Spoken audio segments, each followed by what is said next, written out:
하나님 말씀 봅니다. 하나님 말씀은 히브리서 10장 32절로 35절까지 말씀입니다. 히브리서 10장 32절로 35절까지. 제가 가지고 있는 성경은 신약 성경 364쪽입니다. 히브리서 10장 32절로 35절까지.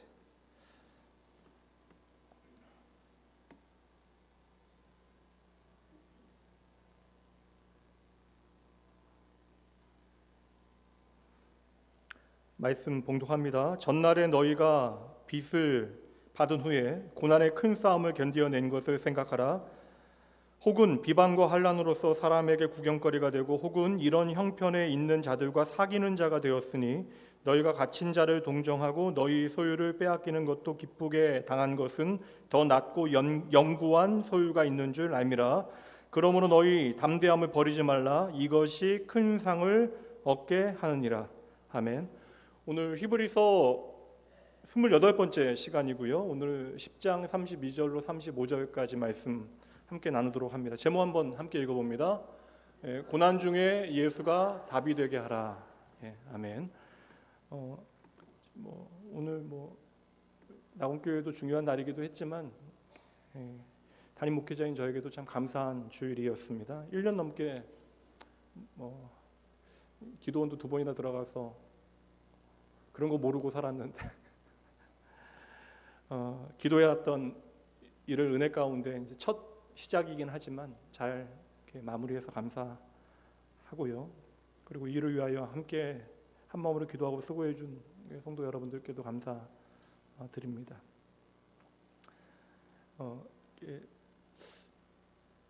100주년이 돼서 이제 일본에 있는 교회 한 목사님께서 100주년 감사 인터뷰를 좀 녹화를 해달라고 부탁을 하셨는데, 교회가 한 세기 동안 존재한다는 것이 결코 쉬운 일은 아니잖아요. 근데 그렇게 생각해 보면 낙원교회도 40년 넘게 이렇게 교회가 세워지고 한 세대가 이제 지나가면서 이전 세대의 직분자들이 은퇴를 하게 되어지고 또 그들의 자녀들이 이제 임직하게 되어진 이제 현실을 우리가 눈으로 보는데, 우리 장은수 집사님도 그렇잖아요, 맞죠? 권사님 좀 흐뭇하세요? 정 권사님, 권사님 여쭤보는 거예요. 장 집사님이 아들이면 대답하셔요. 흐뭇하세요 오늘? 좋죠 뭐. 우리 김경 집사님도 우리 권사 커트라인이라고 이야기했는데, 하음이가 몇 살이에요? 몰라요? 애들 많아서? 하음이가 몇 살이에요? 17살, 17살, 16살. 그러면 걔도 30년 지나면 저를 통해서 이제 세워지진 않겠지만, 우리 이재수 권사님께서 그거 좀 보시면 좋겠네요. 보시겠죠 당연히. 예, 우리 하울이는 몇 살이야? 하울이는 12살. 그래. 감사합니다.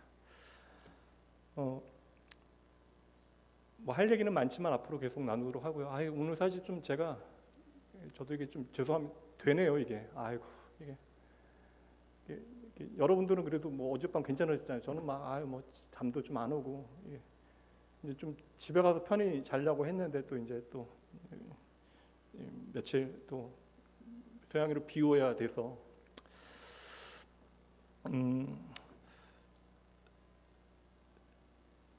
말씀 나누죠.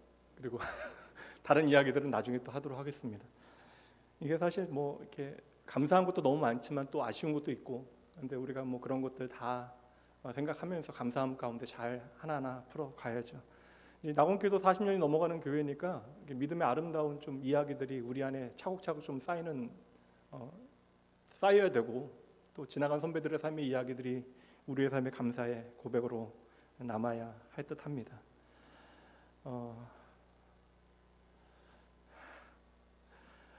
사람마다 인생 살아가는 기준이 있기 마련이죠. 사람마다 행복의 기준이 다 다르고요. 심지어 먹고 마시는 일에 대한 만족의 기준도 다릅니다. 어제 한 청년하고 농담 비슷하게 잠시 지나가면서 얘기를 했는데, 우리 석촌역 앞에 이제 평양냉면집이 있어요. 평양냉면이라고 하는 것은 기후가 많이 갈리는 음식이잖아요. 근데 저는 평양냉면을 좋아하고 먹는 거 좋아한다는 얘기인데, 근데 저희 가족들은 안 좋아해요. 그러니까 저만 좋아합니다. 그러니까 뭐 저만 좋아하니까 가족 외식에 평양냉면을 못 먹지. 근데 교회 청년 중에 이제 그거 좋아하는 사람들이 몇 명 있어요. 이제 그거 대부분 안 좋아합니다. 우리 목사님들도 안 좋아해요. 그래서 그 우리 차 목사님 데리고 몇 번 갔는데 청년들하고 그냥 안 좋아하는 티를 좀 내는 것 같아서. 근데 그 냉면집이 석촌역에 생겼는데 너무 맛있는 거예요. 그래서 이제 교육자 다 같이 가가지고 맛있다고 먹었죠. 송 목사님 맛있다고 처음 먹는데 맛있다고 그랬잖아요. 이렇게 처음부터 맛있게 먹는 사람들 같이 가서 먹어야 되는데 이렇게 맛있게 먹고 왔는데 이제 그 평양냉면 좋아한다는 한 청년이 목사님 수준이 그거밖에 안 되시냐고. 그거는 엄밀히 말하면 정확하게 평양냉면, 자기는 좀 함흥냉면 같은 느낌이 들었다고. 입이 잘못된 거죠. 제가 뭐 그렇게 얘기할 필요 없으니까 목사님의 수준이 낮아서 좀 억울하긴 했지만 사람이 먹고 마시는 일에 대해서도 기준이 다 다른 것 같아요.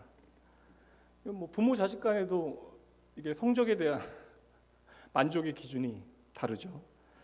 우리는 어떠한 일이건 간에 나름의 어떠한 기준을 가지고, 정해진 기준을 가지고 그것을 평가하고 또한 선택하고 결정합니다. 이제 문제는 무엇이냐면 사람마다 그 기준이 다 상대적이다. 그러니까 세상의 모든 기준은 다 그렇게 상대적인 것이죠. 심지어 여러분 생각해 보세요. 동일한 일에 대한 기준도, 그러니까 내 안에 동일한 일에 대한 기준도 그 기준을 나에게 적용할 때와 다른 사람에게 적용할 때는 한순간 달라집니다. 목사로서 얼마나 그런 걸 많이 받겠어요. 어떤 신앙의 기준이나 어떠한 기준을 이렇게 적용할 때 나에게 적용하는 것과 다른 사람들에게 적용하는 것이 얼마나 다릅니까? 물론 우리에게는 어떠한 만민법이 되어지는 상식이라고 하는 것이 존재하죠. 양심과 상식이라는 것이 있지만 그게 보편적인 기준이 되어질 것 같지만 막상 그렇지 않다라는 사실을 너무나 많이 확인하죠. 그래서 이 상식과 양심과 상관없이 결정되어진 어떠한 일들로 인해서 많은 사람들이 이제 다투게 되어지고 분쟁하게 되어지고, 그래서 우리는 평생을 그렇게 좀 변하는 기준을 가지고 살아갈 수밖에 없는 존재입니다. 근데 이 중에서 우리의 기준 중에 변하지 않는 요소가 한 가지 있다면 이게 자기 중심성이 아닐까, 나를 먼저 생각하는 마음, 그것이 아닐까. 언제나 우리가 나를 중심으로 모든 기준들을 만들어 가기 때문에, 그래서 이 세상에는 여하튼 한 개인으로부터 집단, 국가에 이르기까지 분쟁과 다툼이 계속 되어지는 것입니다. 야고보 사도는 이 분쟁과 다툼이 일어난 이유에 대해서 이제 분명하게 밝히고 있는데, 야고보서 4장 1절과 2절 말씀 좀 오후 시간이니까 함께 읽어보도록 할게요.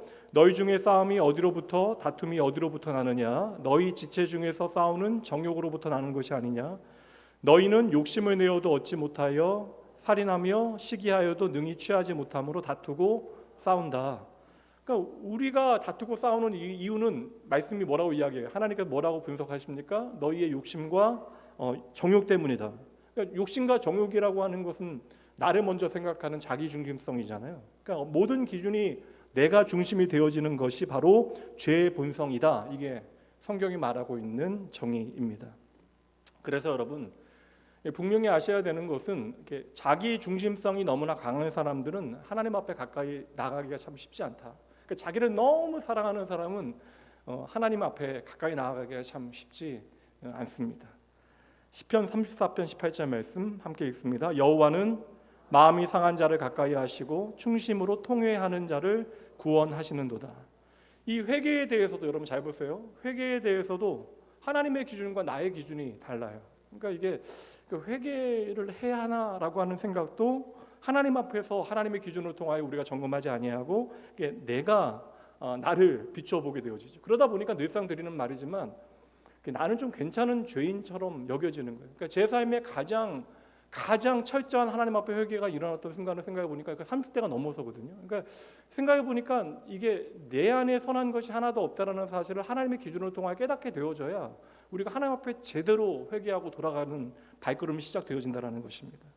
언제나 나의 기준을 따라 나를 바라보게 되어지면 그래도 용납할 만한, 그래도 이해할 만한 구석이 내 안에 있다라고 우리는 너그러워지는 것이죠.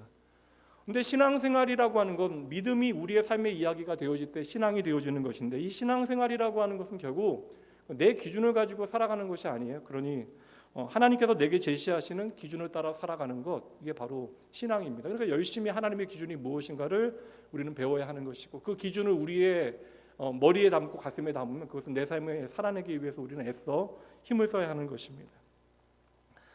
그러니 여러분, 언제나 우리의 기준은 변할 수 있지만 하나님께서 우리에게 보여주시는 기준은 변하지 아니함을 기억하셔야 돼요. 하나님의 기준은 이미 말씀을 통하여, 계시의 말씀을 통하여 확정되어진 기준이고, 이 기준은 이미 우리 가운데 선명하게 드러났습니다. 변할 수 없는 거예요. 지난주 나누었던 말씀 다시 한번 보도록 하죠. 29절 말씀입니다. 읽어주세요. 시작.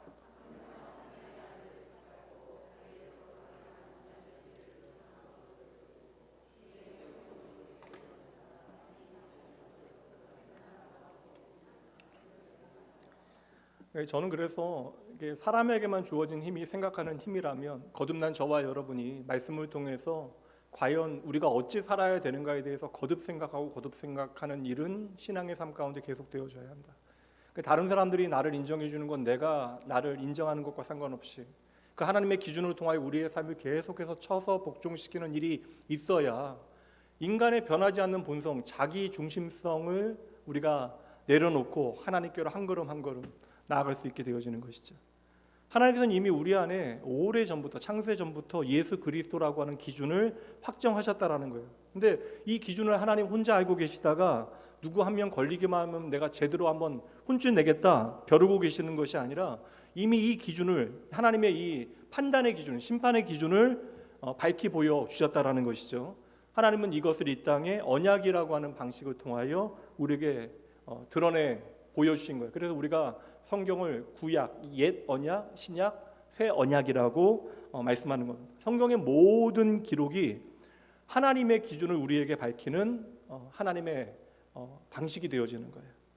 그래서 하나님께서는 예수님께서 십자가를 지셨던 것을 새 언약의 성취로 이제 말씀하고 계시는 것이고, 히브리서는 특별히 그 부분에 대하여 아주 구약의 말씀을 통해서 강조하여 설명하고 있는 것입니다.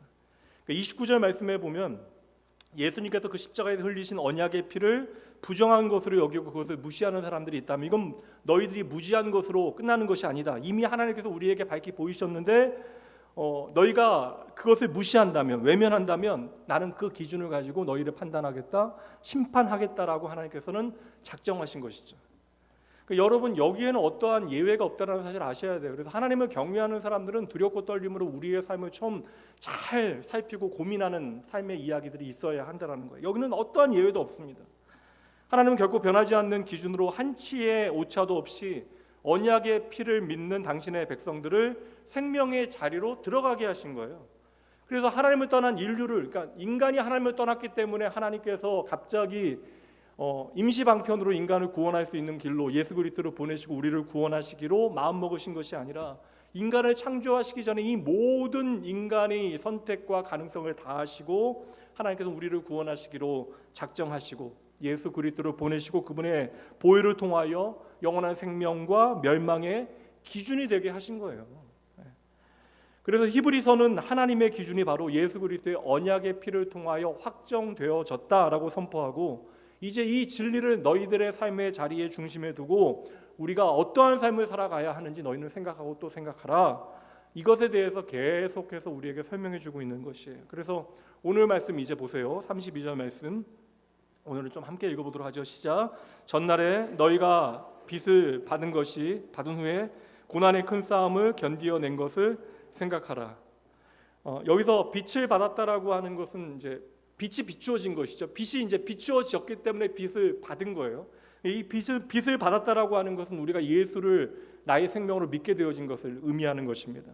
그러니까 예수 그리스도를 믿음으로 말미암아 너희가 이제 고난을 당하게 되어졌다. 이 이야기라는 거예요. 내가 예수를 믿지 않았다면 이러한 고난 안 받을 텐데 너희가 예수를 받았기 때문에 그 예수의 이름 때문에 받게 되어지는 고난이 있다. 그러니까 우리가 이거 계속 강조하지만 우리가 잘못해서 받는 고난 말고요. 우리가 그릇된 선택을 해서 받는 고난 말고 우리가 예수를 믿음으로 말미암아 고난을 당하게 되어진 것에 대해서 너희는 기억하라. 이것이 여러분 고난을 이길 수 있는 힘이 되어진다라고 역설적인 진리로 히브리서 말씀을 우리에게 전하고 있는 거예요. 그런데 왜 예수 그리스도를 믿은 다음에 우리가 고난의 큰 싸움을 싸우게 되어졌다라고 말씀하고 있는 것일까? 왜 예수를 믿은 다음에 대해서 이야기할 때 고난의 큰 싸움에 대해서 우리에게 말씀하고 있는 것일까? 우리의 오늘의 입장에서 생각해 보면 우리가 예수 믿는 것을 그냥 교회 잘 나오고 열심히 봉사하고 헌신하는 것 정도로만 이해하잖아요. 그냥 내가 예수 잘 믿고 세상에서 복 받고 잘 살면 되지라고 인식하지, 내가 이제 예수를 믿게 되어졌으니까 이제 고난의 큰 싸움을 싸워야 한다라고 생각하면서 여러분 교회 나오는 분들 계세요? 내가 이제 예수를 믿게 되어졌으니 이제 내 삶에는 고난의 큰 싸움이 있다. 이 싸움을 내가 싸워내야 한다라고 다짐하면서 교회 나오시는 분들이 얼마나 되시겠습니까?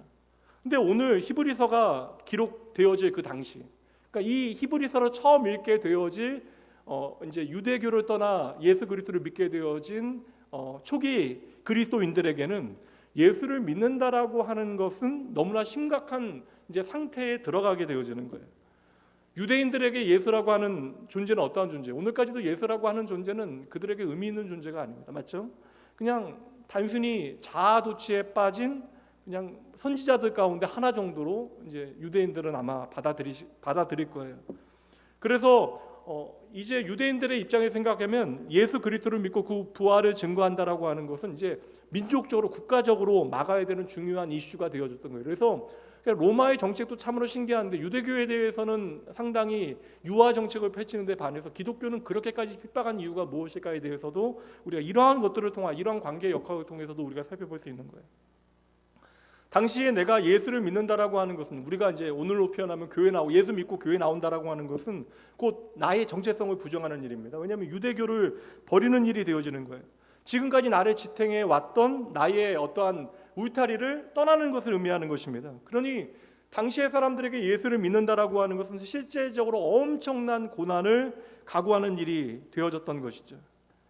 오늘날 우리가 예수를 믿는다라고 하는 것과 그 당시에 예수를 믿는다라고 하는 것은 좀 전혀 다른 의미가 되어질 수도 있다.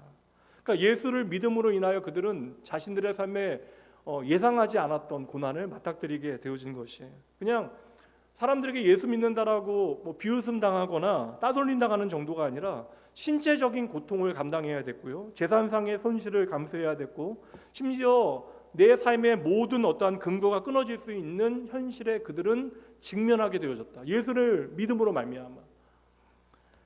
그래서 심지어 일도 못하게 되어지고, 그러니까 예수를 믿으면 그 상인회 같은 데도 들어가지 못해요. 그러니까 길드라고 하는 뭐 상인들의 조합에도 들어가지 못하고, 가문에서 추방당하게 되어지고, 그리고 교회 공동체는 실제적으로 경제적인 환란까지 감수해야 하는 것이 현실이었다는 거예요.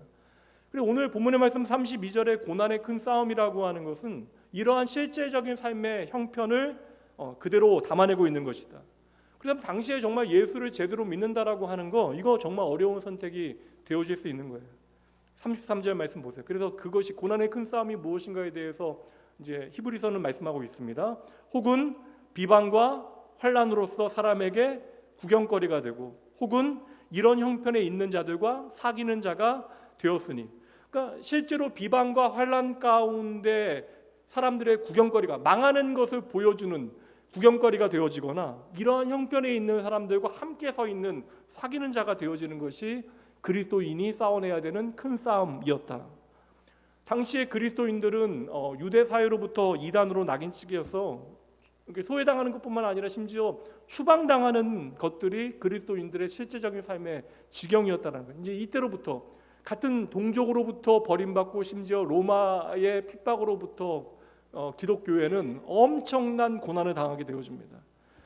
바울 사도도 당시의 상황에 대해서 여러 서신서에서 언급하고 있는데, 고린도전서 한 말씀만 보도록 하죠. 고린도전서 4장 9절 읽어주세요. 시작.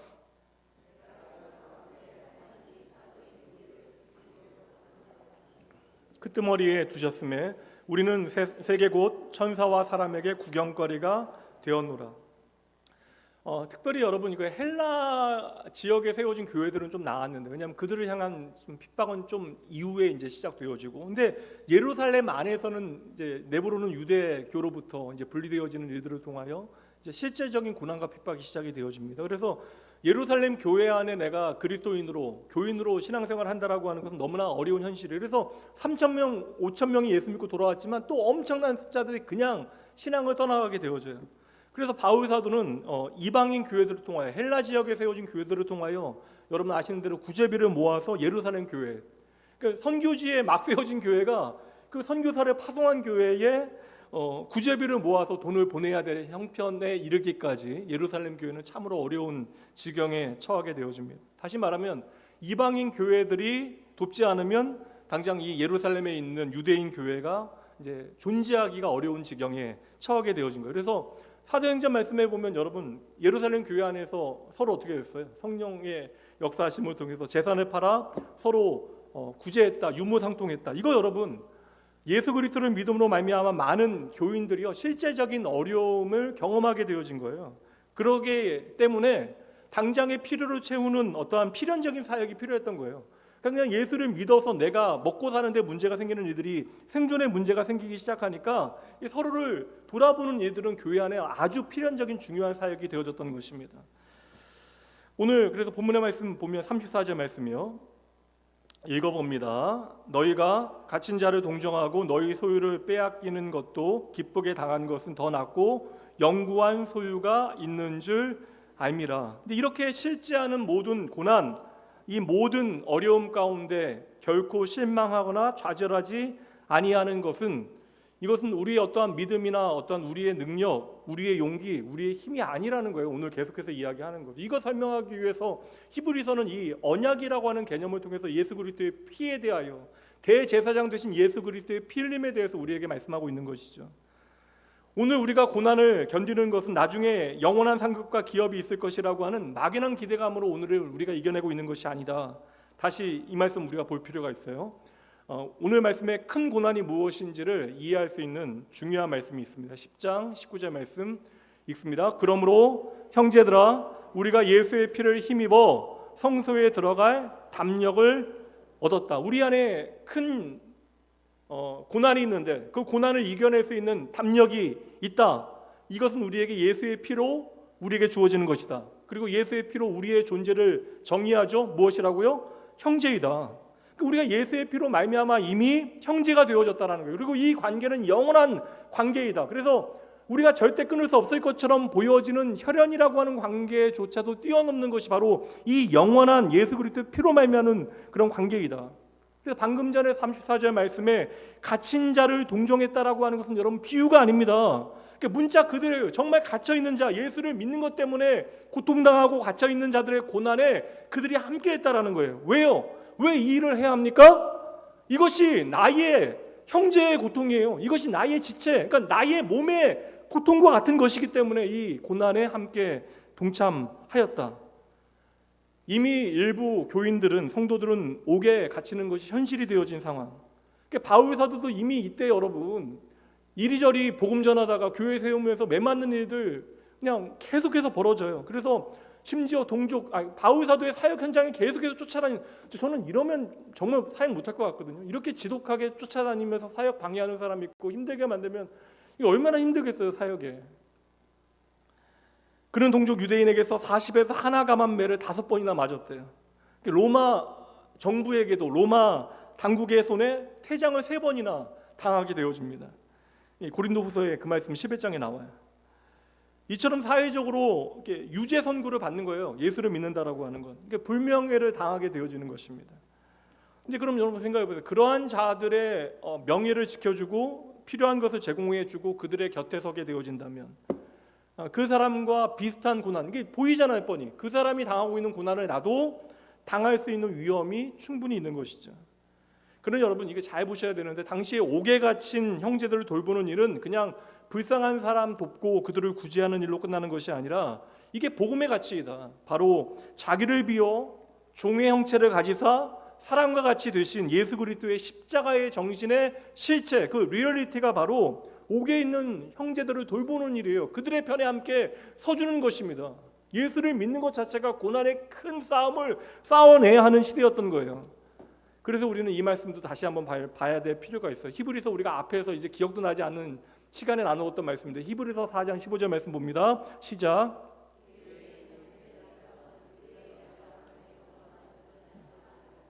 모든 일에 우리와 똑같이 시험을 받으신 이로되 죄는 없으시니라. 아멘. 그래서 저는 오늘을 버틸 수 있는 성도의 힘이라고 하는 것은 이 땅에 우리와 같이 오신 예수 그리스도. 오늘 오전에는 제가 미가 이야기하면서 우리 때문에 밑바닥을 치신 예수 그리스도를 통하여 우리의 소망이 무엇인지를 우리는 발견해야 된다. 예수님께서는 인간으로 이 세상에 오시어 죄인 취급당하시고 온갖 연약함과 고난을 경험하셨기에 우리가 믿는 예수는 우리의 모든 문제를 체휼하실 수 있는 분, 자기 백성을 체휼하시는 임마누엘.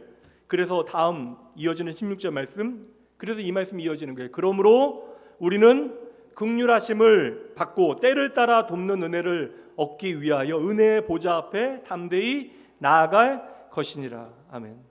그러니까 이제 저와 여러분은 이제 고난의 큰 싸움을 현실적으로 다양한 모양으로 싸워내게 되어지는, 예수를 믿기 때문에 우리가 당할 큰 고난이 있을 수 있다. 우리는 그때 어떠한 기준을 가지고 살아야 된다는 거예요. 하나님께서 창세 전부터 우리에게 세워놓으시는 예수라고 하는 기준을 가지고 우리가 살아가야 한다. 그러니까 하나님께서 저와 여러분의 인생을 평가하시는 기준은 이거 하나밖에 없는 거예요. 우리가 얼마나 착하게 사는가, 선하게 사나, 이런 것들은 여러분 기질적으로 조금 더 선행에 익숙한 사람들이 있어요. 이게 어렵지 않게 행할 수 있는, 그러니까 남들보다 좀 어떠한 사람들에게 감정이입 잘하고 불쌍히 여기는 일들이 좀 쉬운 사람들이 있다고요. 그러니까 이게 우리가 하는 어떠한 선한 행위들도 중요하긴 하지만 하나님께서 우리를 평가하시는 기준은 다른 것이 아닙니다. 바로 예수라고 하는 기준이 우리의 삶의 유일한 기준이 되어지는 거예요. 그래서 좀 길긴 하지만 이 말씀 봐야 우리가 정리가 돼요. 우리가 어떻게 우리의 삶을 이제는 살아내야 할 것인가. 저는 이거 빌립보서 말씀의 가장 중요한 말씀이라고 생각하거든요. 할 수 있거든이 무슨 말이냐? 이게 사실 우리가 예수 그리스도 안에서 능치 못할 일이 없다라고 하는 말씀보다 더 중요한 말씀이, 저는 2장 말씀이 빌립보서에서 가장 중요한 핵심의 말씀인데 2장 말씀 보도록 할게요. 2장 1절부터 12절까지 가장 중요한 말씀이에요.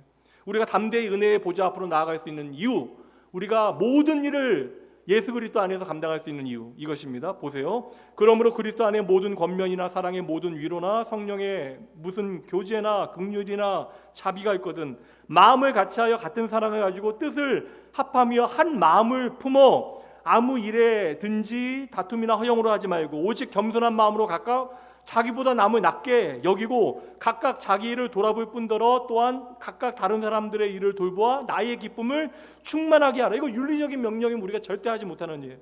그래서 우리 안에 필요한 것이 무엇이냐? 5절 말씀 함께 읽습니다. 너희 안에 이 마음을 품으라. 곧 그리스도 예수의 마음이다. 이 마음이 무엇인가 설명합니다. 6절 그는 근본 하나님의 본체시나 하나님과 동등됨을 취할 것으로 여기지 아니하시고 오히려 자기를 비워 종의 형체를 가지사 사람들과 같이 되셨고, 5절 말씀대로 이야기하면 밑바닥을 치신 거예요. 사람의 모양으로 나타나서 자기를 낮추시고 죽기까지 복종 순종하셨으니 곧 십자가에 죽으심이라. 이러므로 하나님이 그를 지극히 높여 모든 이름 위에 뛰어난 이름을 주사 하늘에 있는 자들과 땅에 있는 자들과 땅 아래에 있는 자들로 모든 무릎을 예수의 이름에 꿇게 하시고 모든 입으로 예수 그리스도를 주라 시인하여 하나님 아버지께 영광을 돌리게 하셨니라. 그러니까 예수 이름을 가지고 우리가 무엇이라고 고백하는 가, 예수의 이름이 우리의 기준이 되는 거예요.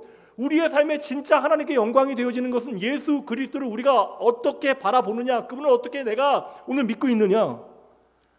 12절 함께 읽습니다. 그러므로 나의 사랑하는 자들아 너희가 나 있을 때뿐만 아니라 더욱 지금 나 없을 때에도 항상 복종하여 두렵고 떨림으로 너희 구원을 이루라.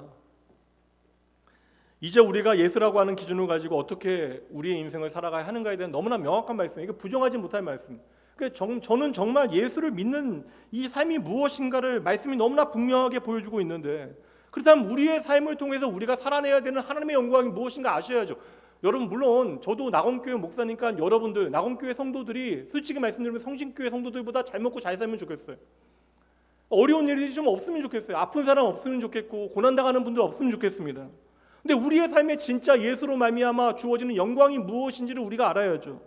그리고 하나님의 그 놀라운 구원에 우리가 합당하게 우리의 삶을 어떻게 살아가야 하는지 하나님의 기준을 우리의 삶에 익혀내야지. 그래서 우리에게 주신 이름이 바로 예수 그리스도.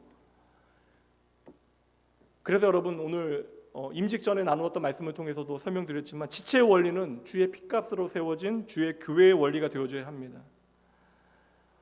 내가 사랑해야 한다라고 생각하면 이것은 나의 일이 되어지는 것이지만 내가 예수 그리스도의 보혈을 통하여 하나님의 자녀가 되어졌음을 기억하면 이제 우리의 혈관 안에는 누구의 피가 흐르고 있어요? 영적으로는 예수의 피가 흐르고 있는 거예요. 그러니까 우리가 당연히 어떻게 같은 피라는 게 뭐예요? 혈연 관계잖아요. 예수 안에서 우리가 한 지체, 한 가족, 형제와 자매가 되어지는 것이죠. 여기 여러분 다른 조건 하나도 들어가지 않아요. 한 가지 무엇 때문에요? 예수의 보혈 때문에 우리가 한 지체, 한 몸이 되어진 것입니다.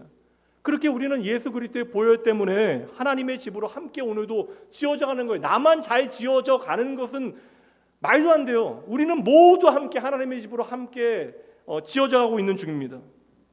고린도전서 12장 26절. 그래서 만일 한 지체가 고통을 받으면 뭐라고요? 모든 지체가 함께 고통을 받고, 한 지체가 영광을 얻으면 모든 지체가 함께 즐거워하느니라.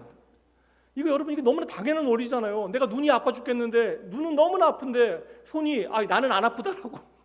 이런 비유 자체가 말이 안 되는 거잖아요.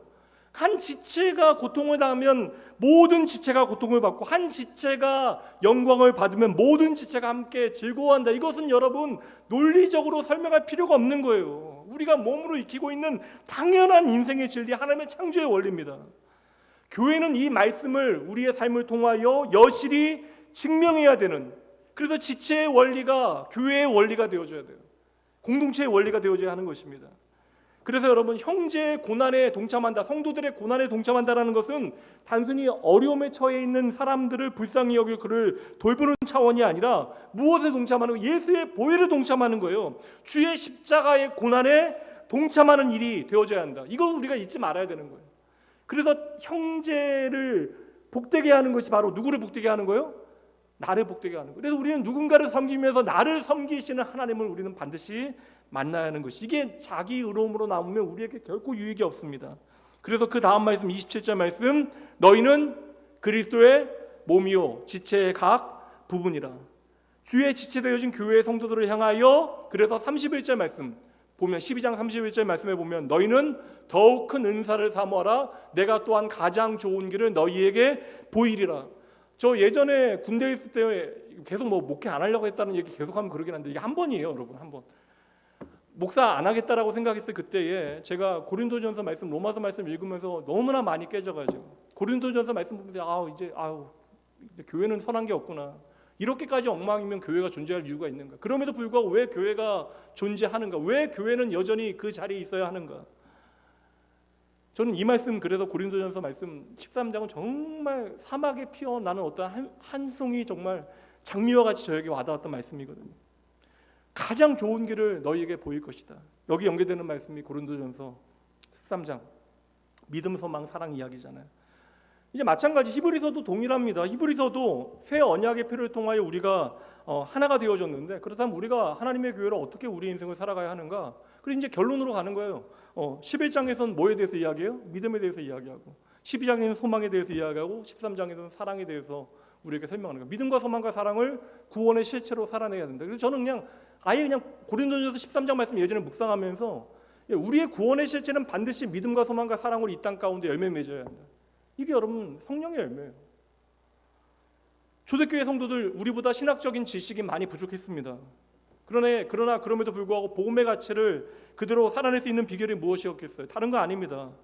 언약의 피를 생명의 길로 믿게 하신 주님의 일하심 때문에, 그러니까 하나님이 일하셨기 때문에 내가 이렇게 언약의 피를 생명의 길로 믿습니다라는 고백이 가능했다라는 거예요. 그러니까 우리는 예수의 피를 힘입어 성소에 들어갈 수 있는 담력을 얻은 거예요. 내가 교회 안에 직분을 가지고 열심히 봉사했기 때문에, 내가 나온 교회에서 40년 동안 봉사했기 때문에, 섬겼기 때문에 이제 하나님의 은혜의 보좌 앞에 나아갈 수 있는 자격을 얻었다? 아닙니다. 예수의 보혈로 말미암아 우리는 언제나 하나님의 은혜의 보좌 앞으로 나아갈 수 있는 자격을 얻는 것입니다. 그래서 성도는 여러분, 자기 믿음을 근거로 하나님 앞에 나아가는 것이 아니라 오직 예수 그리스도께서 십자가에서 흘리신 언약의 피 때문에 하나님의 은혜의 성소, 그 은혜의 자리로 나아갈 수 있는 담력을 얻게 되어진 것이죠. 내가 만든 것이 아니기 때문에 성경은 계속해서 얻었다라고 이야기하는 거예요. 이게 주어진 거예요, 그냥 우리에게. 그래서 히브리서는 아예 선언합니다. 35절 말씀 읽어주세요. 시작.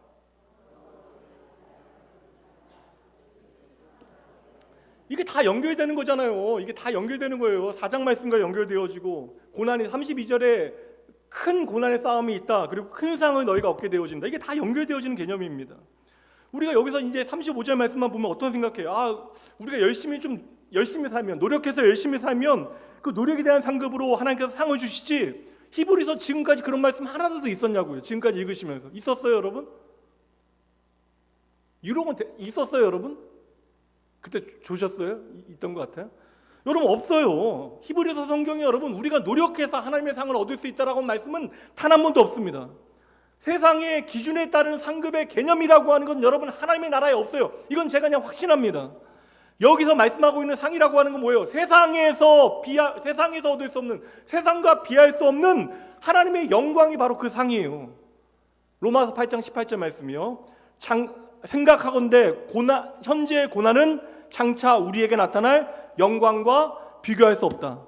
한 구절 더요. 디모데 후서 4장 8절. 이제 오르는 나를 위하여 의의 면류관이 예비되었으므로 주곧 의로우신 재판관이 그날에 나타나실 것이 내게 주실 것이요 내게만 아니라 주의 나타나심을 사모하는 모든 자에게도니라. 그러니까 주님의 나타나심을 사모하는 모든 사람들에게 무엇이 주어져요? 의의 면류관이 주어진다는 거예요. 그러니까 예수의 보혈로 내게 주어진 하나님의 구원과 영원한 생명이 바로 의의 면류관이죠. 맞잖아요. 우리가 의롭다 칭함받을 수 있는 건 무엇으로만 가능해요? 우리가 의롭다 칭함받을 수 있는 건 무엇으로만 가능해요? 예수의 보혈로만 가능한 거예요. 그럼 의의 면류관은 무엇으로 우리에게 주어지는 것입니까? 예수의 보혈로 내게 주어지는 구원, 그 영원한 생명, 우리가 장차 하나님의 나라에서 누리게 되는 영원한 상급, 그 상은 무엇입니까? 바로 하나님의 그 영원한 생명이 되어지는 거예요. 그렇다면 왜 히브리서에는 갑자기 35절에서 큰 상에 대해서 이야기할까요? 예, 큰 상이라고 이야기하니까 우리가 그 생각하는 거잖아요. 우리의 상식에 따라, 세상의 법에 따라 판단하는 거예요. 크다라는 말이 있으면 뭐가 있어요? 반대로 작다라는 말이 있으니까 우리의 인간사는 크고 작다라고 하는 기준을 따라 비교하게 되어지니까 이 세상을 살아갈 땐 그런 물리적인 어떠한 기준을 가지고 판단할 수 있잖아요. 그래서 어떤 이 크기의 개념은 어떤 물리적인 개념으로 우리가 이해하는 게 있더라고요. 근데 여러분, 하나님의 나라에 크고 작은 게 있을까요? 여러분, 하나님 나라의 큰 상급과 작은 상급이 뭐예요? 하나님이 주시는데 조그마한 건 뭐예요, 여러분? 궁금해서 물어보는 거예요. 하나님이 우리에게 주시는데 조그만 건 뭐예요? 하찮은 건 뭐예요? 그보다 더 큰 건 무엇입니까? 죄송해요. 이렇게 물어보면 대답 누구도 안 하죠. 여러분, 하나님의 나라에서 큰 건 뭐고 작은 건 뭐예요? 하나님의 나라에는 여러분 크고 작다라고 하는 비교 자체가 존재할 수 없어요. 그렇죠? 하나님의 창조가 완전한 것처럼 하나님의 나라, 예수 그리스도로 통하여 온전히 회복되어진 하나님의 나라, 여러분 세상의 원리와 법칙에 매이지 아니합니다. 크고 작다라고 하는 개념은 없어요. 그냥 이 크다 작다라고 하는 표현 자체는 그냥 상대적인 개념이고 이 땅에서의 비교의 개념이 되어지는 것이죠. 제가 예전에 한번 말씀드렸는데, 제가 미국에 섬길 때 교회 25년 동안 도넛 가게 하시면서, 그러니까 도넛 가게, 남부에서 도넛 가게 한다라고 하는 건 사실 하루도 쉬지 않는 거예요. 미국 남부에는요, 제가 있었던 댈러스 지역에는 그 던킨이 없었어요. 미국인데 던킨이 없어요. 던킨 맛있잖아요. 근데 왜 없는 이유가 뭐냐면 한국 사람들이 너무나 부지런해. 한국 그 도넛샵 운영하는 그 사장님들이 너무나 부지런합니다. 밤 12시부터 나와서 그냥 구워요. 그날 12시부터 작업해서 5시 반까지 도넛을 그날 판매할 거 구워. 그리고 6시에 문을 열어요. 그래서 미국 사람들이 출근할 때 따끈따끈한 그때 만들어진 도넛을 먹는 거예요. 그러니까 뭐 멀리서 만들어가지고 전날 만들어서 오는 던킨 먹겠어요? 크리스피 같은 거 먹겠습니까? 그러니까 이게 안 되는. 근데 그러다 보니까 이게 장사 뭐 10년, 20년 휴가 갖는 사람들이 거의 없어요. 이게 그래서 남부 지역 제가 그 교회에 있을 때는 이렇게 도넛 가게 운영하시는 분들, 돈들은 그러니까 자녀들은 진짜 마음대로 사는데 그러니까 이게 참 부모들이 해주지 마세요, 여러분. 아니 애들 다 외제차죠, 미국이니까. 근데 뭐 독일 차들 같은 거 다 타고 다니는데 부모님들은 맨날 그냥 힘들게 그냥 일하고 밤 11시부터 뭐 새벽까지 일하고 오후까지 일하고 또 들어와서 밤에 또 나가서 일하고, 그렇게 25년 동안 일하시다가 한국에서 한 분은 교사하시고 한 분은 공무원 일하시다가 이제 자녀 잘 키우겠다고 미국 간 거예요. 뭐 자녀 잘 키우셨죠. 근데 그렇게 하고 25년 동안 자녀 잘 키우고 집 하나, 타운하우스 하나 이제 마련하신 거예요. 그러니까 얼마나 감격이겠어요. 25년 동안 일해서 집 하나 사는데. 뭐 한국은 요즘은 그 힘들죠. 내가 뭐 25년 일해서 집 사는 것도 쉽지 않은 일이긴 하지만. 근데 그분이 이제 집 하나 타운하우스 사고 나니까 너무나 행복해가지고 그냥 마음은 정말 나갈 때 들어올 때 문 열고 나갈 때마다 뭐 하나님 앞에 감사기도 하고 들어올 때마다 감사기도 하고 너무나 행복하셨는데, 저희 교회에 이제 좀 잘 사는 집사님 한 분 계셨는데, 이렇게 나파 지역에 이렇게 맨션 같은 거, 그러니까 쉽게 맨션이라고 하는 건 우리 동네에 있는 이런 맨션들 말고요, 빌라에 붙어 있는 맨션이라는 거 말고 미국의 맨션은 말 그대로 저택인데, 그 집에 한번 이렇게 교회 모임을 한번 열어주셔서 갔는데 중앙에 이렇게 뭐죠, 여러분? 이렇게 왕드 내려오는 이렇게 중앙에 큰 회전이 있고 집이 3층이고 뭐 그런 데예요. 이제 그 집에 가서 이제 식사 접대 받고 왔는데 그냥 감사하게 밥 먹고 왔는데 집에 들어오는데 그냥 갑자기 좀 철회하더래요. 그러니까 그 집 갔다가 집에 들어오는데 자기 집이 갑자기 평수가 작아진 거죠. 타운하우스가 2층인데 너무나 작아 보이는 거예요. 그러면서 그분은 건강하게 해석하셨으니까 이제 그 이야기를 전해주시더라고요. 사람의 마음이라고 하는 것이 얼마나 연약하고 또 얼마나 그 마음이 우리의 감사라는 게 얼마나 비루한가에 대한 이야기를 좀 나눠주셨는데 여기 35절의 큰 상이라고 하는 표현은요 32절이 말씀하고 있는 고난의 큰 싸움, 이것의 대조적인 표현이에요. 우리가 고난의 큰 싸움을 싸우게 되어지는데 사실 우리가 예수 그리스도로 말미암아 고난의 큰 싸움을 싸워내는 것 자체가 우리에게 무엇이라고요? 우리가 예수 그리스도로 말미암아 고난의 큰 싸움을 이 세상에서 살아가게 되어지는 것, 이것 자체가 우리에게 큰 상이에요. 물론 우리가 장차 하나님의 나라에 가서 받게 되어질 상이 있지만 우리가 이 땅에서 예수 그리스도는 나의 생명으로 믿고 믿음의 선한 싸움을 싸워내는 것 자체가 우리에게 더할 수 없이 큰 상이 되어진다.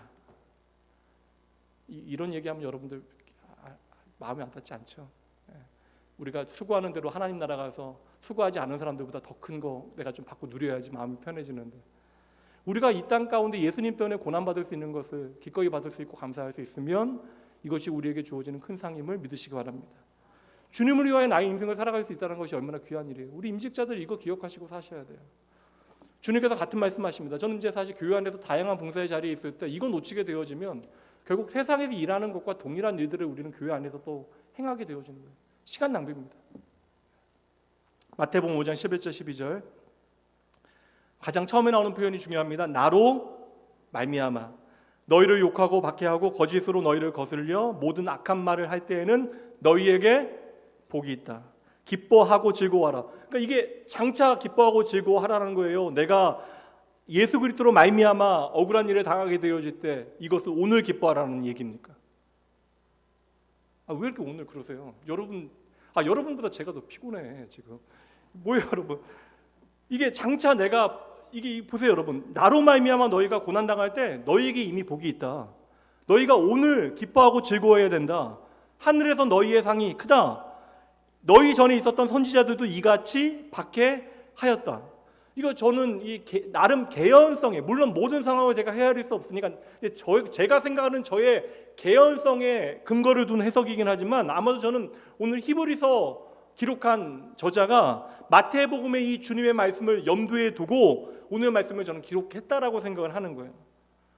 여러분 이미 저는 저와 여러분 예수 그리스도 안에서 하늘의 큰 상을 받은 줄 믿으시기 바랍니다.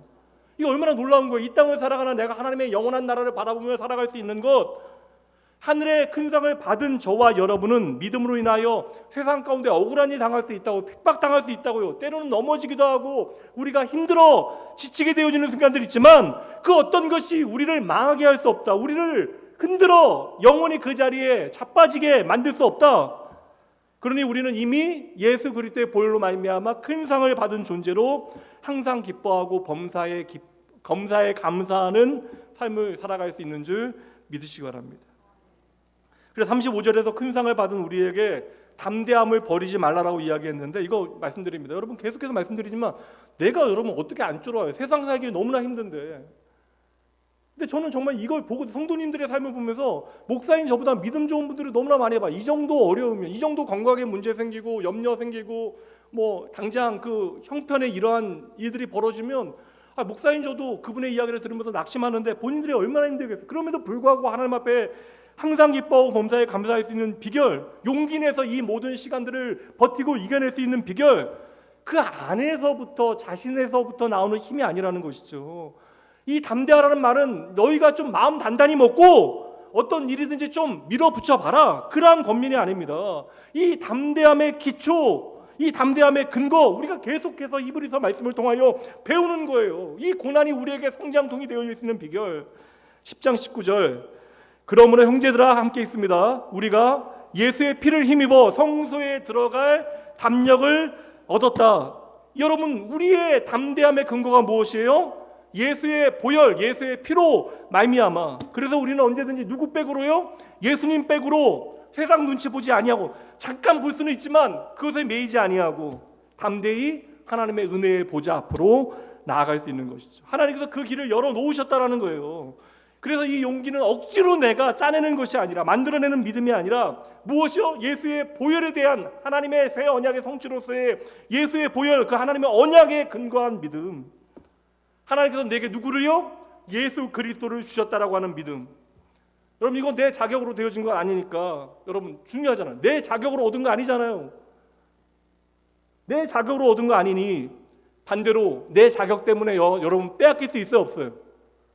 아니, 빼앗길 수 있어요, 없어요? 없다라는 거예요. 여러분 신앙생활 좀 못한다고 11조 조금 떼먹는다고, 그렇다고 우리가 이 예수라고 하는 그 보혈로 말미암아 나에게 주어진 이 믿음, 우리가 빼앗길 수 없다라는 것입니다.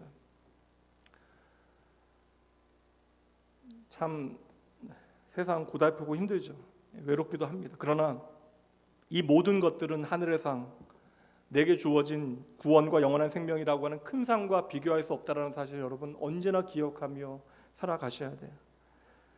이 큰 상을 주시겠다라고 하나님께서 예수 그리스도를 이 땅에 우리에게 보내주셨는데, 우리가 예수 그리스도보다 다른 것 더 바라고 살아간다면 정말 좀 죄송하고 염치 없는 일이 되어지는 거예요. 결국 예수의 보혈을 의지하지 않는 세상의 모든 욕심들은 헛된 정욕이 되어지는 것이고, 우리가 예수 믿노라 하면서 그것들 의지하고 그것들만 바라보고 붙들고 살아가게 되어지면 우리는 여전히 아직도 예수 그리스도의 십자가가 무엇인지를 제대로 알지 못하는 것이죠. 오늘 말씀에 정확하게 일치하는 말씀이 로마서 말씀에 나옵니다. 그 말씀을 한번 정리해 볼게요. 로마서 8장 16절부터 말씀 봅니다. 성령이 친히 우리의 영과 더불어 우리가 하나님의 자녀인 것을 증언하시나니, 자녀이면 또한 상속자 곧 하나님의 상속자요 그리스도와 함께한 상속자니. 이거 저는 로마서 말씀 나누면서 나눴던 기억 다 하나는 나는데 여러분들 얼마나 오늘 새로운 또 말씀 같을 거예요. 우리가 그와 함께 영광을 받기 위하여 고난도 함께 받아야 한다. 우리가 영광을 받기 위해서 고난을 받는 것은 영광 때문에 고난을 참는다는 개념이 아니에요. 이 고난을 받는 것조차도 예수로 말미암아 주어지는 고난이라면 이것이 바로 우리에게 영광이 되어짐을 아셔야 하는 것입니다. 생각하건대 현재의 고난은 장차 우리에게 나타난 영광과 비교할 수 없다. 우리가 어떻게 이 땅이 아니라 하나님의 나라의 영원한 기업이 있다는 사실을 우리가 믿고 살아갈 수 있게 되어졌는가? 우리가 하나님께로부터 나에게 주어진 생명이 이 세상 무엇보다 더 귀하다는 사실을 우리가 오늘 어떻게 믿게 되어졌는가? 어떻게 사람의 생명이 그 소유의 많음에 있지 아니하고, 세상은 다 소유의 많음에 사람의 생명이 있다라고 생각하고 살아가는데 그 소유의 넉넉함에 우리의 생명이 있지 아니하고, 하나님께 대하여 부유한 삶이 진정한 삶이라고 하는 사실을 우리가 어떻게 확신하게 되어졌을까? 이것은 100% 하나님께서 당신의 아들을 이 땅에 보내시어 십자가를 통하여 우리를 위하여 일하신 결과임을 믿으셔야 합니다. 그리고 오늘도 성령 하나님은 우리의 삶에 누구를 비추어 내세요? 예수 그리스도. 예수 그리스도의 보혈이 우리의 삶에 행한 놀라운 일들을 보여주시는 것입니다. 말씀 마칠게요. 오늘만 좀 구역장 기도회 쉬도록 하겠습니다. 웃지 마세요. 이거 웃으시면 여러분 제가 시험에 듭니다. 우리가 이제 하나님은 나의 아버지라고 부르면서 이 땅에서 하나님의 영광을 위하여 살아가는 것이 얼마나 놀라운 은혜인가를 기억하셔야 돼요. 지난주 말씀드렸지만 여러분, 우리가 삶으로 예수가 나의 유일한 기준, 예수의 보혈이 나의 유일한 삶의 목표라고 하는 것을 여러분의 삶으로 증명하면 여러분의 자녀의 삶도 하나님을 참으로 경외하는 믿음의 삶을 살아갈 수 있음을 기억하셔야 돼요. 오늘 우리가 기도하며 예수를 나의 주 삼고 구주 삼고 살아가는 삶의 모든 이야기는 우리가 세상을 떠난 다음에도 자녀의 삶을 하나님 앞에 살아가게 만드는 힘이 되어지는 것입니다. 여러분, 물론 좀 숨은 쉬고 살아야 되는데 하나님께서 우리가 숨 못 쉬도록 몰아붙이시는 분이 아니시잖아요. 대부분의 저는 많은 경우에 우리가 고난당하는 이유는 우리가 잘못된 선택을 해서 고난당하는 경우가 훨씬 더 많이 있습니다. 그러나 내가 예수의 이름을 위하여 고난당하게 되어진다면 도리어 이 고난이 우리에게 영광이 되어질 수 있는 이유를 예수 그리스도 안에서 확인하셔야 돼요. 그래서 여러분 세상을 살아가면서 고난과 형통에 대한 기준이 우리 안에서 바뀌어야 하는 것입니다. 여러분 분명 하나님의 나라 그 영혼이라고 하는 시간에 이 땅에서의 시간은 찰나와 같은 것인데 하나님의 나라 가면 단 한순간에 깨닫게 되어지겠죠. 왜 그렇게 나는 그 순간 아둥바둥하고 좋지 못한 선택을 하였던가.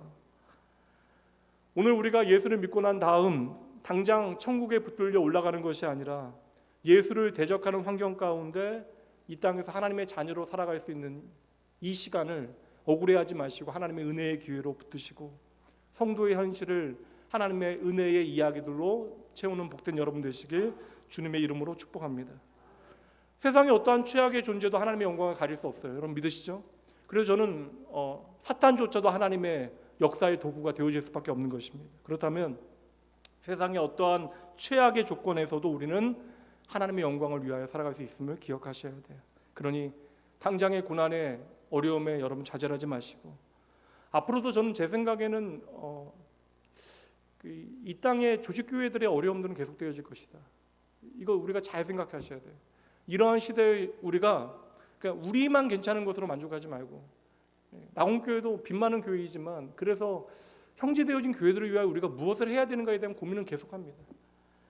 그래서 예수를 믿은 다음 우리가 오늘의 현실에 좌절하고 낭망하지 아니하고 그 모든 고난의 현실 가운데 오직 예수가 기준되어지고 예수의 보혈이 답이 되어지는 복된 삶을 살아내시는 여러분 되시게, 그렇게 믿음 생활 잘해서 하나님 앞에 칭찬받는 여러분 되시길 주님의 이름으로 축복합니다. 기도하고 예배 마치죠. 하나님 아버지, 내 인생이 예수님으로 인하여 새로운 생명을 살게 하시니 감사합니다. 아버지, 영원한 죽음과 멸망 말고는 답 없던 저희들의 인생에 생명의 빛이 되신 예수 그리스도 주셨기에 오늘 저희들 이 시간 이 자리에 있습니다. 영원한 삶에 대한 약속을 주셨음에도 불구하고 저희들 보이지 않는 영혼의 삶에 대한 소망보다 눈에 보이는 사라질 영광과 만족에 집착하여 살아갈 때가 얼마나 많은지요. 주님께서 친히 우리의 심령을 말씀으로 만져주시어 탐욕과 어리석은 욕심에서 조금씩 벗어나 하나님께서 약속하신 말씀들 단단히 붙들고 주님께서 보이시는 믿음의 길에 따라 믿음의 사람들답게 살아갈 수 있는 아버지 은혜를 더하여 주시옵소서. 히브리서의 메시지가 때로는 너무나 우리에게 무겁게 느껴지지만 아버지의 꾸중조차도 나를 향한 하나님의 사랑이고 자녀된 우리를 향한 영광스러운 하나님의 요구임을 저희들 깨닫고 배우길 원합니다. 이제 내가 예수 그리스도 안에서 하나님의 귀한 자녀, 사랑받는 자녀, 백성, 하나님의 나라임을 기억하고 하나님의 영광 위하여 살아가게 하시고 그 하나님의 영광을 이 땅에서 풍성히 누리게 하여 주시옵소서.